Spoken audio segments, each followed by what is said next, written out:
El Señor esté con ustedes. Y con tu espíritu. Proclamación de la buena nueva de nuestro Señor Jesucristo, según San Juan. Gloria a ti, Señor. Por aquellos días se celebraba en Jerusalén la fiesta de la dedicación del templo. Era invierno. Jesús se paseaba por el templo, bajo el pórtico de Salomón. Entonces lo rodearon los judíos y le preguntaron: ¿hasta cuándo nos vas a tener en suspenso? Si tú eres el Mesías, dínoslo claramente. Jesús les respondió: ya se los he dicho y no me creen.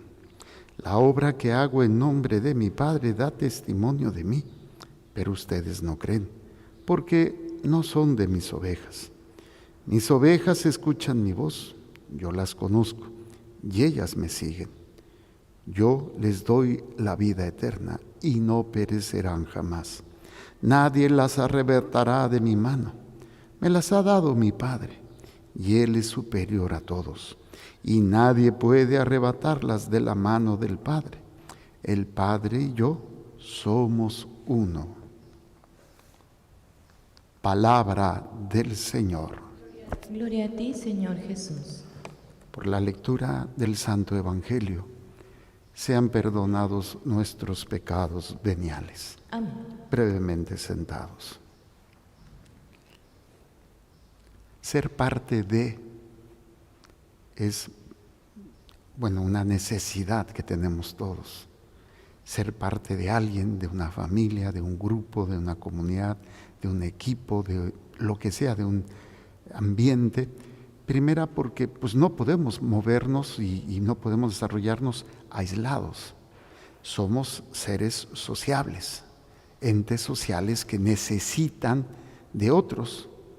Necesitamos de quien, por ejemplo, produzca comida, porque no somos autosuficientes. Necesitamos quien produzca la ropa y quien nos ayude con todo aquello que utilizamos, ¿no?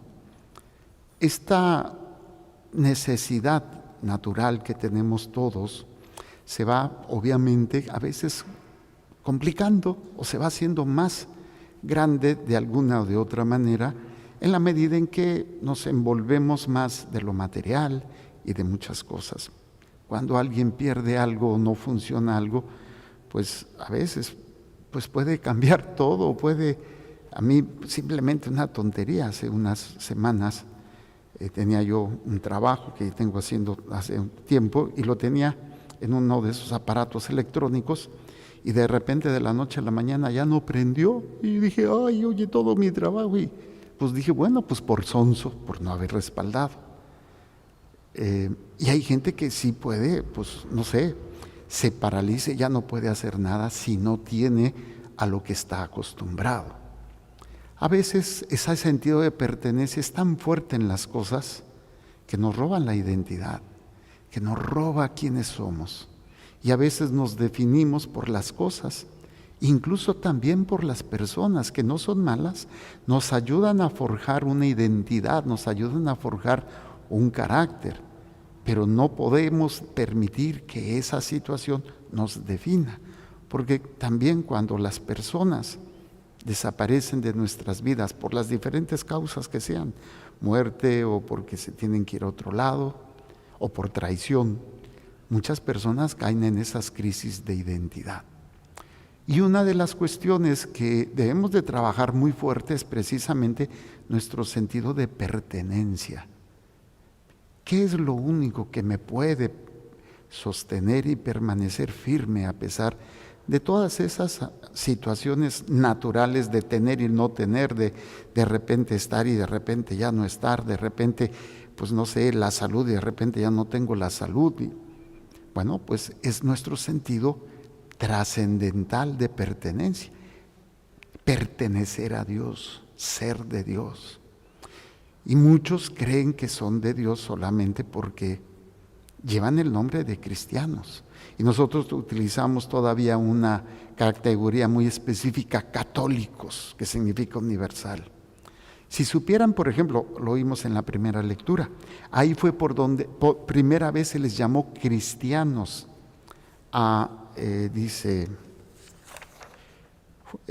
ahí en Antioquía fue por donde primera vez a los discípulos recibieron el nombre de cristianos.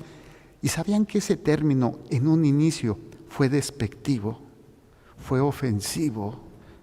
No fue, ay, los cristianos, no, ahí están los locos, ahí están, como cuando te califican por tus apodos, ¿no? Que a veces los apodos, ahora no puedes decir apodos porque todo es ofensivo, pero en mis tiempos, pues el chimuelo, el patas, el rata, el pecoso, el gordo, el flaco. Yo tuve apodos, tuve el patotas, Spock, mandíbulas, matasanos, como me decían también, Ben Obi-Wan Kenobi, porque cuando estaba estudiando en la Universidad Pontificia, usaba mi hábito y para todos lados andaba con mi hábito. Y pues me decían, ya llegó ahí el Jedi. O sea, calificativos que pueden ser ofensivos. A veces cuando te da risa, ¿no? Y aprendes a responder por tu apodo, ¿no? Por ejemplo, tenemos los hijos de Beto, ¿no? Que le dicen a su hijo, el chino, ¿sí? Y así. Es como una característica a veces de su aspecto que puede ser un calificativo agradable o a veces puede ser algo, imagínate que le digan a una mujer gorda, ¿estás gorda? No, hombre, se enojan, es peor que mentada de madre para una mujer. ¿Por qué les digo esto? Porque ese sentido de pertenencia no se logra solamente por ciertas cuestiones, a veces de tener, por ejemplo, un crucifijo, un rosario, o ciertas actitudes o ciertos ritos que vivimos dentro de la iglesia y que los cumplimos, pero no somos parte. ¿Cuándo somos parte? Cuando verdaderamente lo que nosotros hacemos, cada cosa que vivimos, lo vemos con esa conciencia de pertenezco a Dios. Y si pertenezco a Dios, significa que estoy trabajando por la obra de Dios. Y la obra de Dios es la salvación de mi alma. La salvación de mi alma. Esa es la verdadera pertenencia. No es un sentimiento, no es una emoción y no es algo externo. Es el compromiso de cada uno de nosotros para trabajar en la salvación que Cristo vino a darnos, porque Él es el que nos salva. Pero Dios no me salva si yo no participo de la salvación y si yo no vivo cada experiencia como una oportunidad para trabajar en la salvación. Cuando yo pierdo ese sentido de pertenencia, cuando empiezo a sufrir, a padecer o a ser víctima de carrilla, de injusticia, pues entonces no lo veo como una oportunidad. Lo veo como un sufrimiento, pobrecito de mí, pobrecita de mí. Es que mi marido, es que en mi trabajo, es que esta enfermedad. Pero cuando tú tienes esa pertenencia, cada experiencia, dices, de aquí soy. No quiere decir que no duela, pero es una oportunidad. Por eso en la primera lectura de los Hechos de los Apóstoles, hay varios momentos muy interesantes. Primero, vemos que San Juan es muy descriptivo. Y dicen la fiesta de la dedicación del templo.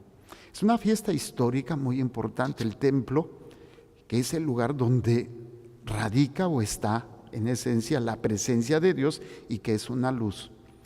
Ha habido o hubo dedicación en diferentes momentos. La primera dedicación la va a hacer Salomón. La segunda la va a hacer Zorobabel.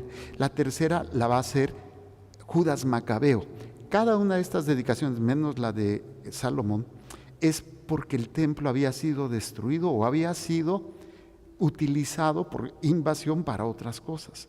La última fue de Judas el Macabeo, fue en diciembre, en invierno, que es la que se está celebrando o la que está diciendo San Juan el Evangelista. Entonces, se recuerda cómo Judas Macabeo con todos sacan a los de Antíoco, el rey Antíoco, para retomar el templo, que es pertenecer a Dios. Era el signo externo de que Dios estaba con ellos y de que ellos estaban con Dios, el templo. Y entonces, era en invierno y se prendían luces luminarias como fogatas para recordar la luz de la presencia de Dios. Y dice San Juan que Jesús en esa fiesta, por esa fiesta, que es la fiesta de la dedicación del templo, que era invierno, Jesús va caminando ahí en el templo bien a gusto, así como cuando pues estás a lo mejor alrededor caminando, y es cuando se le acercan, ¿sí? Se le acercan las personas para decirle, ¿eres tú verdaderamente o no lo eres? Como ellos no entienden todavía para qué vino Jesús, no ven las señales, no entienden las señales. Y Jesús dice, es que ya se los he dicho. ¿Cómo lo ha dicho? Lo ha dicho a través de acciones, a través de las obras. Y las obras que yo hago son de mi Padre. Otra vez, Jesús pertenece al Padre. Jesús no fue creado, fue engendrado. Es engendrado por el Padre. Antes de todo, Él junto con el Padre y el Espíritu forman esa unidad que nos va a dar identidad a nosotros. Y esa pertenencia que tiene el Padre, el Hijo y el Espíritu da esa identidad única a Dios como unidad. Y es Jesús el que está diciendo, las obras que yo hago hablan de quién pertenezco, de dónde vengo, quién soy. Y lo va a decir. ¿Hasta cuándo nos vas a tener en suspenso? Le están diciendo. Si tú eres el Mesías, dínoslo claramente. Les responde, ya se los he dicho y no me creen. Las obras que hago en nombre de mi Padre dan testimonio de mí, pero ustedes no creen porque no son de mis ovejas, o sea, no me pertenecen. ¿Y por qué no le pertenecen? Porque no escuchan. ¿Y por qué no escuchan? Porque pertenecen más a lo del mundo. Las luminarias, que vienen siendo como esa luz que va a manifestar la presencia de Dios, podríamos decir que los sacerdotes, los escribas, los ancianos, los fariseos, tendrían que ser esa luz que ilumine la presencia de Dios a través de ellos, que es la labor de un buen católico, de un sacerdote, ser esa luz, porque lleva no su persona, no su sentimiento, no su parecer, sino la voluntad que está cumpliendo de Dios. Cuando un cristiano cumple la voluntad de Dios, se convierte en luz para otro, pero no por sí mismo, sino porque hace la voluntad del Padre. Y la voluntad del Padre es que todos se salven. Y es cuando entonces cualquier circunstancia se vuelve una oportunidad. Bueno, el caso es que mis ovejas escuchan mi voz, yo las conozco y ellas me siguen. Yo les doy la vida eterna y no perecerán jamás. Incluso este capítulo forma parte de la que oíamos el domingo, ¿no? El que se conoce como el Domingo del Buen Pastor. Y seguir, yo les decía a la gente cómo es importante el aroma. Y les pasé un video muy bello de unas personas que están con ovejas y las están llamando con la misma forma que las llama el dueño de las ovejas. Y eran como 3 personas diferentes, 2 mujeres y un hombre, y no las pelan. Aparece el dueño de las ovejas y hace el sonido y se ve cómo las ovejas empiezan a caminar y a balar, a hacer el ruido porque oyeron al pastor y lo siguen. O sea, fue muy gráfico entender eso. Y les decía lo que el Papa Francisco, que los sacerdotes tenemos que tener el aroma de oveja, pero yo les decía, también la oveja tiene que tener el aroma del pastor.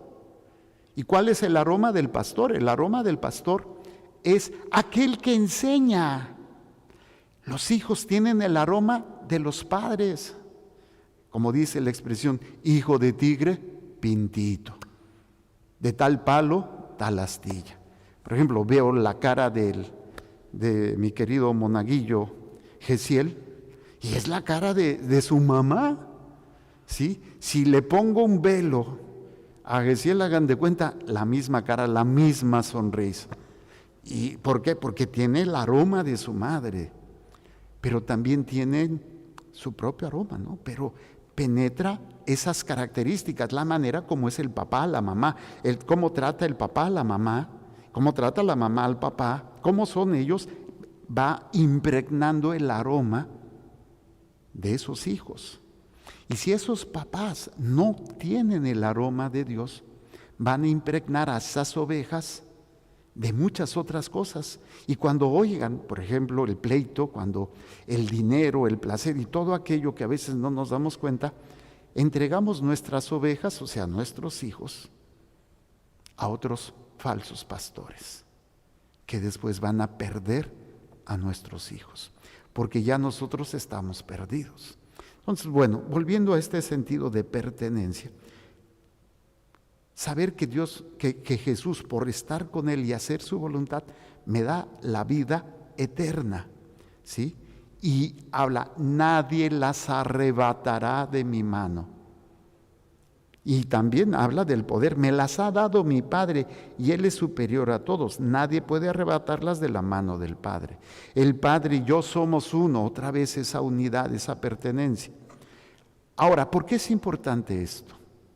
Porque si lo vemos en la primera lectura, nos está hablando de una situación de injusticia o una situación de peligro. Había sucedido la muerte de Esteban, ¿sí? La muerte de Esteban, lo dice el texto. Aquellos días algunos de los que se habían dispersado huyendo de la persecución desatada después de la muerte de Esteban, llegaron a Fenicia, Chipre y Antioquía. ¿Qué fue lo que ocasionó esto? Que aquellos que están huyendo para no morir, no pierden la oportunidad para transmitir el mensaje de salvación.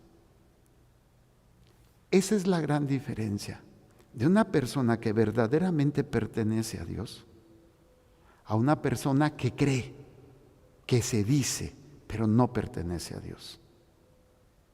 Porque una persona que se ve a sí mismo en su sufrimiento, en su dolor, no estoy diciendo que pues, no reconozcamos las situaciones que vivimos difíciles, pero esa situación permite que el Evangelio sea propagado, se transmita, incluso ya no solamente a los judíos, porque al inicio esos discípulos que salieron eran judíos, pero había dentro de los discípulos algunos que no eran judíos, eran de Chipre,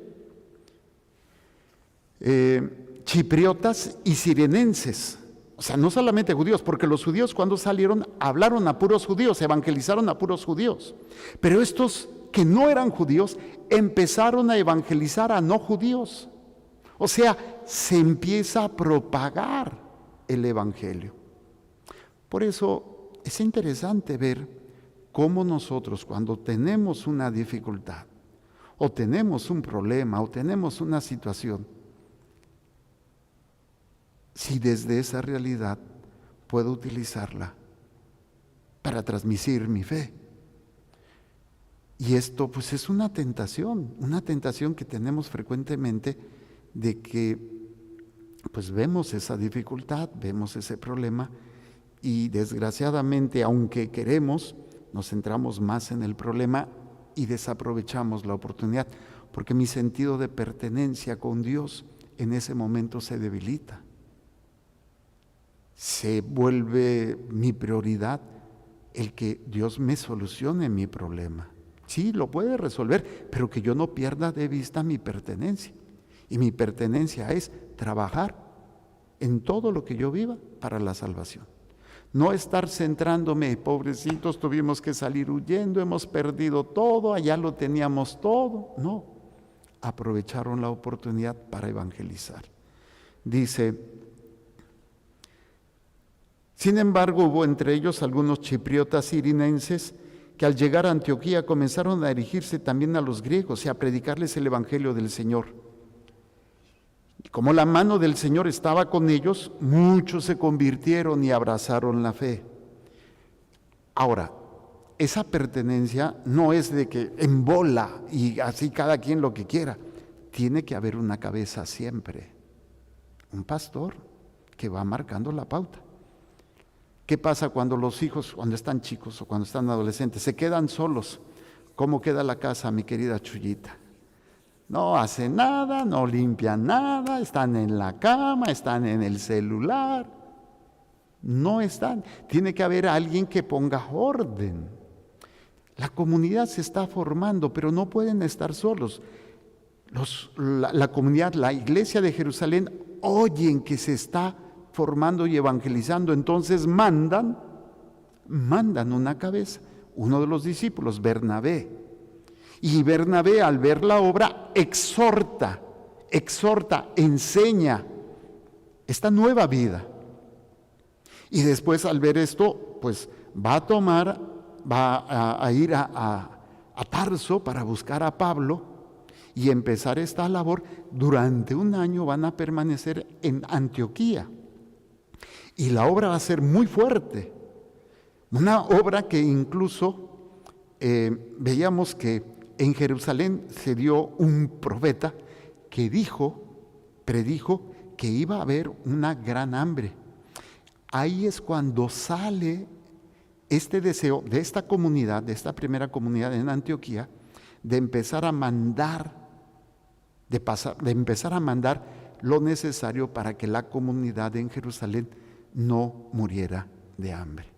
Entonces, vean cómo cuando trabajamos en esta pertenencia a la obra de Dios, al proyecto de Dios, podemos incluso hacer mucho bien, pero centrándonos en ello, sí, presentándole a Dios todo lo que te duele, todo esto, pero que no sea más fuerte ese momento que tu pertenencia a Dios y al proyecto de salvación que Dios quiere realizar en ti y a través de ti, a los que por las condiciones buenas o malas que estás viviendo, Dios quiere transmitir y quiere utilizar.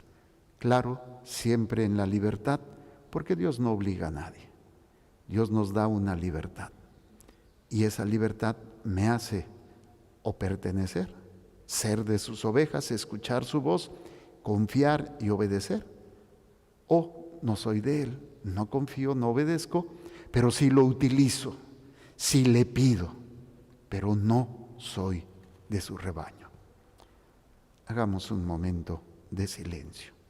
¿Qué nos dijo hoy esta palabra? Desde nuestra realidad. ¿Qué te dijo y qué quiere que hagas?